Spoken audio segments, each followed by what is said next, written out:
Oke, Assalamualaikum warahmatullahi wabarakatuh. Kembali lagi bersama saya Yudi Tiasniar. Kali ini eh, dalam pembelajaran daring PJOK Online, saya akan menyampaikan mengenai materi pendidikan kesehatan tentang menganalisis bahaya, cara penularan, dan cara mencegah HIV dan AIDS. Namun sebelumnya, seperti biasa, jangan lupa like, share, komen, dan subscribe YouTube di sini agar lebih bersemangat dalam menyampaikan informasi-informasi yang bermanfaat.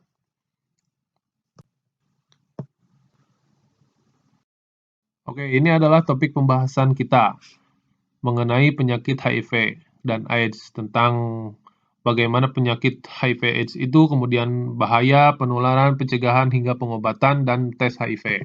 Oke, sebelum ke materi, saya akan menyampaikan dulu ini adalah data tentang HIV dan AIDS di dunia menurut Badan Organisasi Kesehatan di Dunia pada tahun 2019.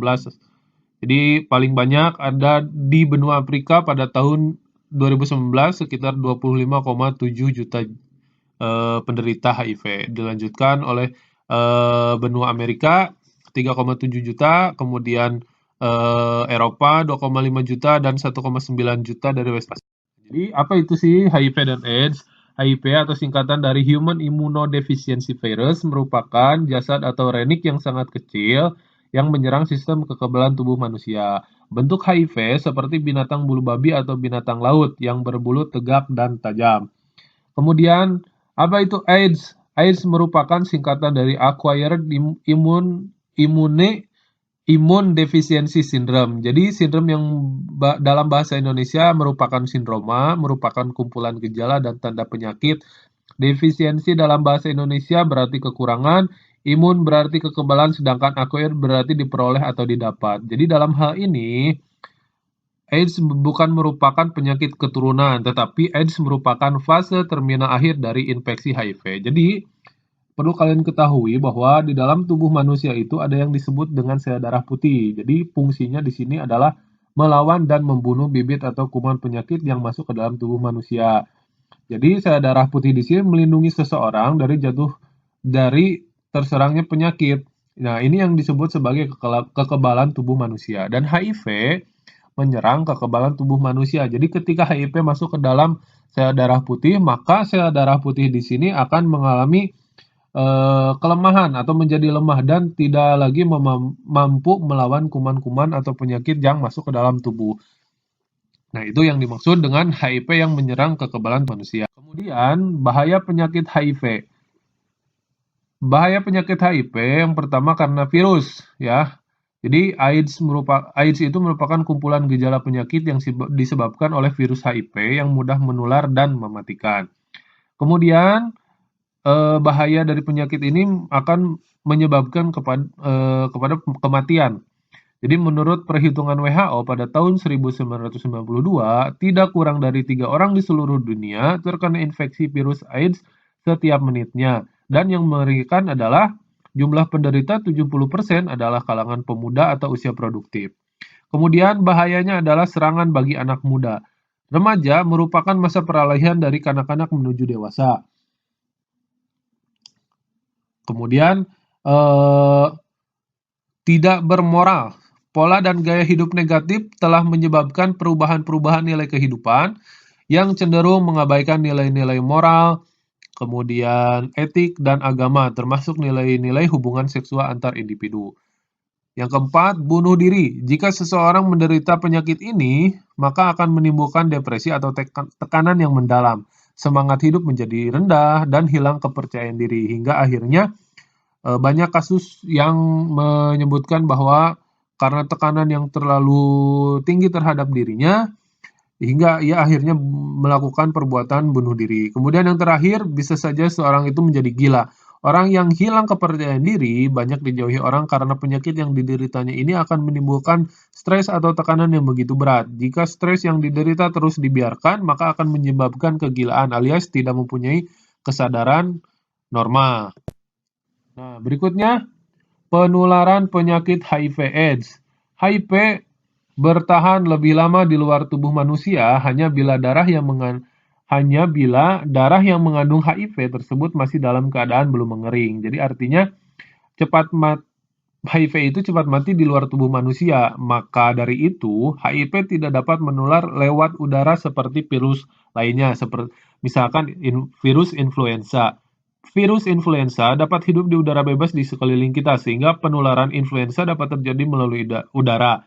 Di dalam tubuh manusia, HIV terdapat pada cairan-cairan tubuh, yaitu darah, air mani, cairan vagina, atau cairan kemaluan wanita. HIV juga dapat ditemukan dalam jumlah yang sangat kecil sekali di dalam air mata, air liur, cairan otak, keringat, dan air susu ibu atau ASI.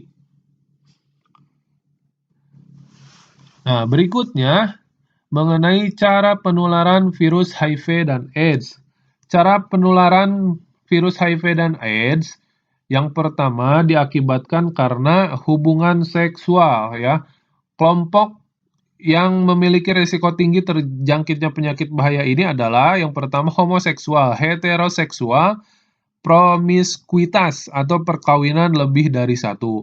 Kemudian alat jarum suntik atau alat tusuk lainnya. Pemakaian jarum suntik secara bersama-sama oleh para pecandu narkotika akan mudah menularkan HIV di antara mereka apabila salah satu di antaranya seorang pengidap HIV. Kita kan nggak tahu ya, seorang itu mengidap HIV atau tidak.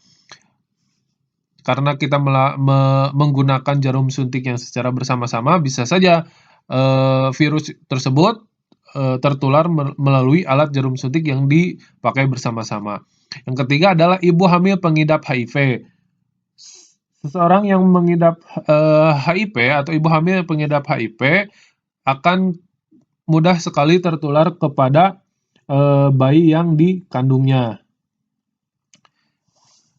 Namun resiko tersebut hanya sekitar 30-40%. Selanjutnya akan saya sampaikan dalam slide di berikutnya tentang penularan HIV melalui ibu hamil. Nah, kemudian kita akan berbicara mengenai gejala penularan HIV dan AIDS. Di dalam gejala di sini ada beberapa tingkatan dimulai dari gejala ringan, kemudian gejala sedang, dan gejala tinggi.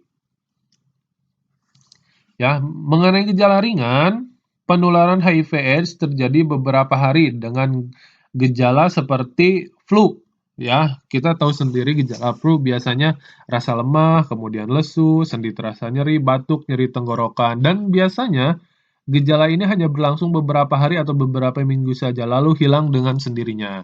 Kemudian setelah seorang mengalami gejala ringan, akan memasuki ke dalam tahap berikutnya yaitu gejala sedang, di mana tahap di sini sudah mulai timbul gejala-gejala yang mirip dengan gejala-gejala penyakit lain. Ya, di antaranya misalkan demamnya yang berkepanjangan, tidak turun-turun, kemudian penurunan berat badan, sekitar lebih dari 10% dalam waktu 3 hari. Kemudian kelemahan tubuh yang mengganggu atau menurunkan aktivitas sehari-hari. Diare yang atau mencret terus-menerus, batuk dan sesak nafas, dan sebagainya. Nah, dan biasanya gejala ini memang tidak khas karena dapat juga terjadi pada penyakit-penyakit lain gitu. Jadi namun gejala ini menunjukkan sudah adanya kerusakan pada sistem imun manusia atau kekebalan tubuh. Dan yang terakhir, kita sudah memasuki gejala yang paling berat, di mana gejala di sini mengalami penurunan kekebalan tubuh ditandai dengan mudahnya diserang penyakit lain dan disebut infeksi oportunistik.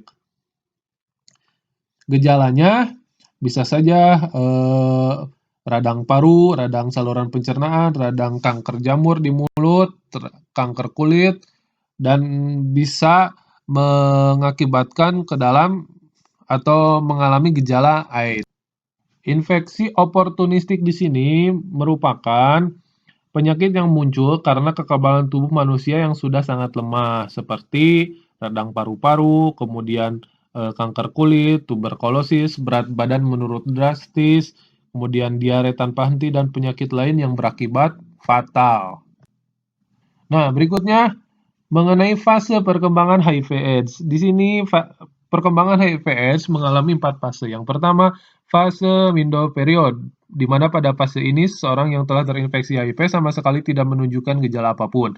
Berikutnya, fase asimptomatik. Pada fase ini perlahan-lahan jumlah CD4 dalam darah menurun karena diserang oleh HIV.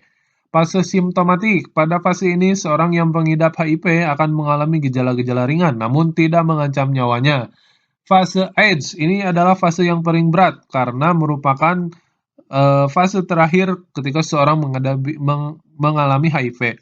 Pada fase ini, seorang pengidap HIV telah menunjukkan gejala AIDS. Ini menyangkut tanda-tanda yang khas mengenai AIDS itu sendiri. Nah, selanjutnya adalah beberapa perilaku yang beresiko tinggi terhadap penularan. Ada 4 perilaku yang saya cantumkan di sini. Jadi, yang dimaksud perilaku berisiko tinggi merupakan orang yang memiliki perilaku dalam menularkan atau tertular HIV. Artinya mereka kemungkinan besar terkena infeksi atau menularkan HIV karena perilakunya sendiri. Ya, contoh yang pertama adalah ganti pasangan. Ya, ganti pasangan dilakukan oleh wanita dan laki-laki yang berganti pasangan dalam melakukan hubungan seksual. Kemudian tunasusila, wanita dan pria tunasusila atau pekerja tunasusila memiliki perilaku yang beresiko tinggi dalam penularan atau menularkan penyakit HIV, karena ini berkaitan dengan perilaku yang pertama, yaitu ganti-ganti pasangan. Kemudian perilaku seks menyimpang. Orang yang memiliki perilaku seks menyimpang biasanya melakukan hubungan seksual yang tidak wajar. Seperti hubungan seks yang melalui dubur atau anal, kemudian mulut, misalnya pada homoseksual atau perilaku seks sesama jenis, dan biseksual. Dan yang terakhir adalah perilaku drugs, ya, atau penyalahgunaan narkotika dengan menyuntikkan jarum suntik yang menggunakan jarum suntik secara bersama-sama atau bergantian. Nah, kemudian di sini juga ada beberapa hal yang tidak menularkan HIV. Jadi sebagaimana telah disebutkan, HIV itu mudah mati di luar tubuh manusia, ya. Jadi HIV tidak dapat ditularkan melalui kontak sosial sehari-hari seperti yang pertama bersenggolan dengan pengidap HIV, kemudian 2 berjabat tangan, 3 penderita AIDS bersin atau batuk-batuk di depan kita. Meskipun demikian, tapi ada risiko kecil dalam menularkan HIV. Keempat, sama-sama berenang di kolam renang. 5, menggunakan WC yang sama dengan pengidap HIV. 6, melalui gigitan nyamuk dan serangga lainnya. Jadi beberapa alasan di sini menurut sumber tidak menularkan HIV. Nah, selanjutnya mengenai pencegahan. Bagaimana sih kita sebagai siswa-siswi terpelajar, ya, melakukan pencegahan terhadap penyakit ini? Yang pertama, pencegahan bisa dilakukan pencegahan penularan melalui hubungan seksual. Jadi, pencegahan penularan melalui hubungan seksual memegang peranan paling penting karena rata-rata penularan penyakit ini melalui kontak hubungan seksual. Jadi untuk itu setiap orang perlu memiliki perilaku seksual yang aman dan bertanggung jawab. Beberapa hal yang bisa dilakukan, contohnya tidak melakukan hubungan seksual sebelum menikah atau abstinensi. Kemudian hubungan seksual hanya dilakukan melalui pernikahan yang sah. Yang kedua, bila telah menikah hanya mengadakan hubungan seksual dengan pasangannya saja atau tidak berganti-ganti pasangan. Kemudian bila mempertebal iman dan takwa. Nah, ini yang paling utama. Ketika kita mempunyai iman dan takwa yang kuat, kita tidak akan terjerumus ke dalam hubungan yang menyesatkan. Kemudian pencegahan penularan melalui darah. Penularan HIV melalui darah menuntut kita untuk berhati-hati dalam berbagai tindakan yang berhubungan dengan darah maupun produk darah dan plasma. Misalkan dalam transfusi darah atau dalam mendonorkan darah. Ya, ini hati-hati. Kita harus tahu kondisi darah tersebut apabila akan didonorkan kepada kita. Kemudian pencegahan penularan dari ibu kepada anak. Iya, ini maksud yang tadi saya sampaikan. Jadi, seorang ibu yang terinfeksi HIV, risiko penularan terhadap janin yang dikandungnya kemungkinan sebesar 30 sampai dengan 40%. Risiko itu akan semakin besar apabila si ibu telah terkena AIDS, ya, gitu. Karena risiko tersebut terinfeksi melalui susu ibu sangat kecil, sehingga tetap dianjurkan bagi si ibu untuk tetap menyusui bayi dengan ASI-nya. Jadi ketika seseorang ibu terkena HIV dan AIDS, harus mempertimbangkan terhadap janin yang dikandungnya. Itu. Nah, enjoy life, take control, dan stop HIV dan AIDS. Melihat kondisi di atas, yang bisa kita lakukan untuk pencegahan HIV adalah berperilaku bertanggung jawab, baik bagi diri kita sendiri maupun orang lain, dengan berperilaku sesuai dengan tuntunan norma agama dan sosial yang berlaku di masyarakat. Kemudian kalian juga bisa baca menyebarkan informasi tentang HIV dan AIDS dengan untuk melindungi teman, keluarga, dan lingkungan dari penyebaran penyakit ini. Nah, dalam lingkungan sekolah atau institusi pendidikan, penekanan penyebaran HIV bisa dilakukan dengan cara mengusulkan adanya diskusi dan seminar atau kegiatan lainnya yang berhubungan dengan kegiatan pencegahan HIV/AIDS. Kemudian mengadakan kegiatan lain yang berkaitan dengan masalah HIV/AIDS, misalnya lomba poster, lomba mengarang, dan lain sebagainya. Nah, kemudian hingga saat ini ya belum ada obat yang tepat untuk menyembuhkan penyakit AIDS secara total. Pengobatan yang dibutuhkan seorang penderita AIDS diperlukan tidak saja untuk melawan infeksi yang muncul, tetapi juga untuk mencegah komplikasi virus ini lebih lanjut dan untuk memperbaiki fungsi tubuh penderita akibat sistem kekebalannya yang rusak. Akan tetapi, para peneliti menemukan bahwa ada beberapa obat yang bisa menghambat atau mungkin saja memperpanjang hidup penderita penyakit AIDS untuk 1 atau 2 tahun saja.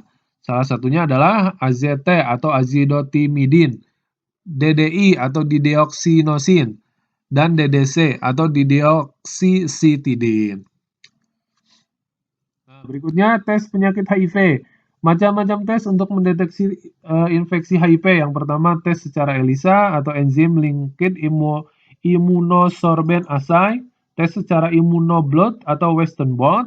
Nah, kemudian hasil tes HIV menunjukkan tes positif dan tes negatif. Tes positif maksudnya berarti seseorang mempunyai antibodi zat anti terhadap virus HIV, dengan demikian ia tentu telah terinfeksi HIV. Hal positif ini juga berarti orang tersebut dapat menularkan HIV kepada orang lain. Nah, kemudian penerapan tes HIV. Tes HIV wajib dilakukan terhadap darah transfusi, alat tubuh atau jaringan tubuh, sel telur, atau sperma yang disumbangkan atau didonorkan. Kemudian manfaat tes HIV, salah satunya adalah untuk mengetahui apakah seseorang tersebut positif atau negatif dan HIV. Nah, mungkin itu saja paparan mengenai penyakit HIV atau AIDS yang dapat saya sampaikan. Selanjutnya akan ada tugas siswa, yaitu membuat satu lembar artikel dalam bentuk poster atau komik atau tulisan tentang penyakit HIV dan AIDS. Kalian silakan buat semenarik mungkin, ya, sejelas mungkin dan seinformatif mungkin. Kemudian tugas tersebut dikumpulkan pada tanggal 11 Oktober 2020 pukul 23.59 dan diupload di aplikasi Sekolahan ID. Mungkin itu saja yang dapat saya sampaikan. Saya berharap dalam kondisi pandemik ini kalian tetap semangat belajar meskipun dalam jaringan atau PJJ online. Ya, kalian juga tetap sehat, bisa menjaga diri bagi kalian sendiri ataupun untuk keluarga kalian. Jadi stay safe, stay home, dan tetap berlindung kepada Tuhan kalian masing-masing. Sekali lagi, saya ucapkan terima kasih. Assalamualaikum warahmatullahi wabarakatuh.